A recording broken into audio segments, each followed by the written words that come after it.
안녕 친구들이! 제 유튜브 채널에 오신 것을 환영합니다. Hello everyone! Welcome back to my YouTube channel. This is your girl Grace Mathew, and in today's video I'm going to talk about the mistakes that I've made when I first started learning Korean. So without further ado, let's get into today's video. So I started learning Korean in the beginning of 2023, and at that time I didn't know anything about Korean. I only knew like few phrases like 안녕, 사랑해요, something like that.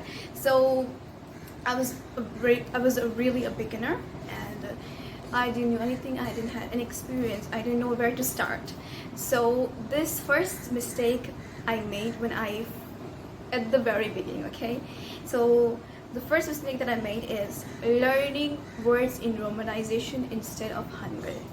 So when I first started learning Korean, I was like very excited to learn Korean. I wanted to learn every word like really fast. I wanted to learn everything in Korean. I wanted to speak in Korean. So at that time, I started learning words in romanization. I used to read in English like 사랑해요. I would do like that, okay? So after some time I realized that I'm just learning English. Like I'm just writing in English and trying to memorize it. I was like, it's not the correct way to learn Korean. So I stopped learning words. I went back and learned Hangul for like a week, and to be honest, at first I thought like Hangul is going to be very tough. I was scared to learn Hangul, but I completed Hangul in 1 week. I was very good at it. Okay, so I learned Hangul in a week, and I started practicing it, and at last I was able to like read words in Hangul. So that's a mistake that I made. The next mistake that I made was, as I told you guys, I was a beginner. So when I first started learning Korean, I downloaded a lot of apps. So I'm the kind of person, if I don't like an app in first 15 minutes, I'm going to delete that app. So I downloaded a lot of apps. I downloaded it, I used it, I didn't like it, I deleted, and then I downloaded another one, then I used it, and I didn't like it, I deleted it again. So like that, I wasted a lot of my time just to review apps. So the one advice that I'm going to give you guys is, if you are learning Korean and you don't know which app to use, I would recommend you to use the apps that people have used and reviewed about it. Because when you use use the app that people have used and they found it very good, that it will help you to find a better app for yourself. So don't be like me. Don't go and waste your time down all the apps and like try it out. The third mistake that I made was not having a perfect schedule. So when I first started learning Korean, I told you guys I wanted to learn all the words. So I started learning Korean without a schedule. I didn't know where to start.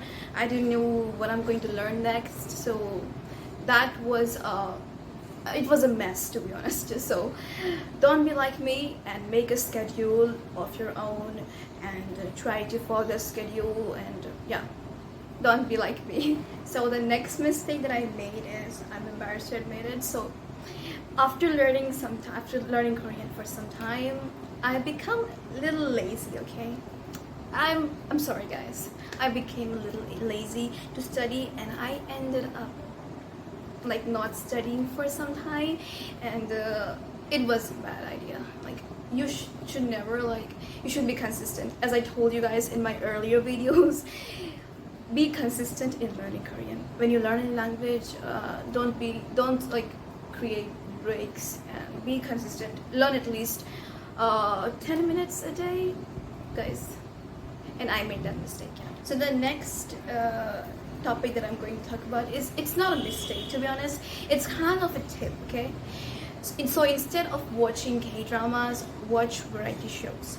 So why I'm saying to watch variety shows is because when you watch K-drama, okay, so as a beginner, we want to like listen to Korean. So of course we watch K-dramas, but watching K-drama, you have like lots of disadvantages. The first one is you're going to get involved in the plot too much. You're going to get into the plot too much, and you're going to forget about learning Korean. Trust me guys, I did that. So yeah, because the storyline is going to be so much so interesting that you're going to forget that you're studying. Okay, so the next thing is in K-drama you see dialogues, and you're not going to use a dialogue in real life. You're not going to go and tell people 사랑해요. You're not going to do that. You're going to talk to people in like natural tone, and in K-drama it's hard to find the natural tone. So instead of watching K-dramas, you should watch variety shows, because it's more natural and people talk more naturally, and you can get the idea of how people talk in real life. So it's a very big tip, guys. Yeah, so that's it for the video, guys. I hope this video was very helpful to you all, and don't be like me, don't make mistakes that I made. And I've seen a lot of guys have not subscribed to my channel. Like, what are you guys doing? Please go and subscribe to my channel, huh? So please like this video and don't forget to subscribe to my channel, and I'll meet you guys with another video. Till then, bye bye, love you all.